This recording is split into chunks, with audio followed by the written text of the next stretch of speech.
ক্রিকেটের মাঠে ছক্কার রাজা বলতে সবাই এক নামে চিনত ক্রিস গেইল। তার ব্যাট থেকে বের হওয়া প্রতিটি ছক্কা যেন ছিল ঝড়ের গর্জন। 2012 সালে আইপিএলে 59টি ছক্কা মেরে তিনি গড়ে তুলেছেন এমন এক রেকর্ড যেটাকে অনেকেই ভাবত অমর। কিন্তু ক্রিকেটের রূপকথা কখনো থেমে থাকে না। 2026 সালের আইপিএলে হঠাৎ করে আবির্ভাব ঘটে এক কিশোরের।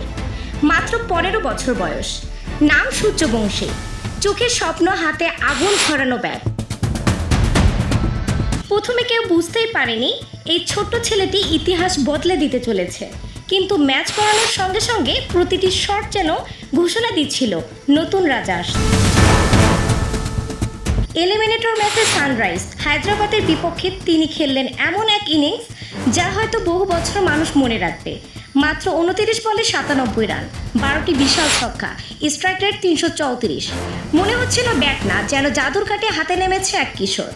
স্টেডিয়ামের প্রতিটি বল উড়ে যাচ্ছিল গ্যালারির ওপারে। দর্শকরা শুধু দেখছিল আর অবাক হচ্ছিল। তারপর এলো সেই মুহূর্ত। পুরো টুর্নামেন্টে সূর্যবংশীর ছক্কার সংখ্যা দাঁড়ালো 65। ভেঙে গেল ক্রিস গেইলের 14 বছরের পুরনো রেকর্ড, যেখানে গেইল 59টি ছক্কা মারতে খেলেছিল 456 বল। সেখানে সূর্যবংশীর ইতিহাস লিখল মাত্র 263 বলে। এ যেন কোনো সাধারণ ক্রিকেটের গল্প নয়, এ যেন রূপকথার এক নতুন অধ্যায়, যেখানে এক কিশোর নিজের স্বপ্নকে ব্যাটে তুলে পুরো বিশ্বকে চমকে দিল।